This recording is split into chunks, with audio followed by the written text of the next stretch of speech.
Hello friends, myself Professor Shantaya Gurmat, Department of Botany, MGVC Arts, Commerce and Science College, Mudde Bihar, Karnataka State. Friends, today's class we discuss about part 3, Harvest Technology.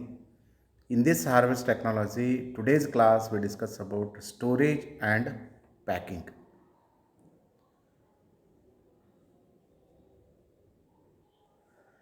The first one is packing.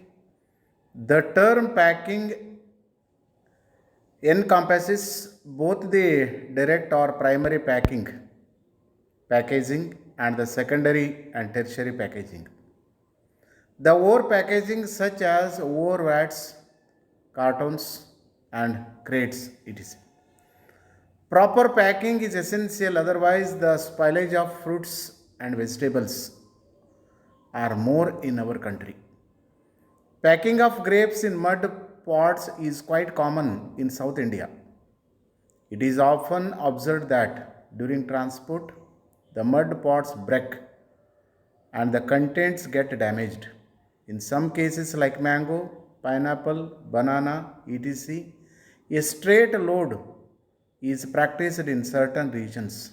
For example, banana in bunches are loaded without any packing into the railway wagons or trucks and transported from south to north, and pineapples are shifted from northeast and Kerala to different regions. Next, we discuss about the storage. In general, horticultural produces contain large amount of water as compared to cereals. Fruits and vegetables contain about 85 to 95% moisture content respectively. Factors are associated with storage of fruits. The first factor is temperature. Fruits are alive and they continuously carry on respiration even after harvest. The faster a fruit respires, faster it ripens. This rate of respiration can be controlled by temperature. Low temperature can also slow down the respiration considerably and prolong the storage life of fruits. Second factor is humidity.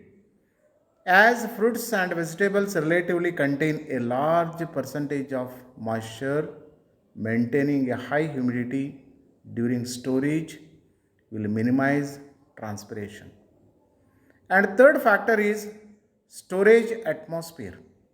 In addition to oxygen and carbon dioxide, other gases may affect the storage of fruits or damage the fruits. Ethylene gas, which is released during ripening of fruits, will hasten ripening of other fruits also. CO2 is continuously produced by the respiration of the produce kept in the storage and may accumulate and dangerous extent. Then methods of storage. The first method is air cooled stage.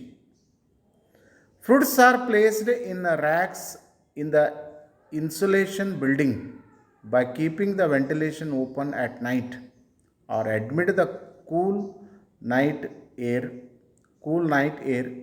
and shut down during the day to keep cool. Second one is air cooled storage, refrigerated with ice. A few storage are filled with ice and, and salt and equipped with fans for quick cooling of the fruit during warmer periods. Third one is treating with wax emulsion. The absence of cold storage facilities, certain fruits and vegetables can be stored by this method. Fruits are applied for a minute in wax emulsion and dried completely for 10 to 15 minutes. Fourth one is refrigerated storage. It has many advantages. The first advantage is prompt cooling of products. Second point is maintenance of optimum relative humidity. Third point is an an even holding temperature with 1 to 2.0 fluctuations. And fourth one is no need to depend upon the external conditions of air, their movement. Fifth one is most efficient and scientific way of storing. And fifth one is controlled atmospheric storage, that's known as CAS storage. By reducing the oxygen supply available to the fruit and by increasing the amount of CO2 around the fruit or by lowering the temperature, the respiration rate can be slowed down in fruits and vegetables. The last one is by use of chemicals. There are certain chemicals other than fungicides which increases the shelf life of fruits by delaying the ripening and senescence. Potassium permanganate and ethylene absorbent proves effective in the complete absorption of ethylene from banana held in sealed polythene bags. Okay, thank you friends. We meet in the next video.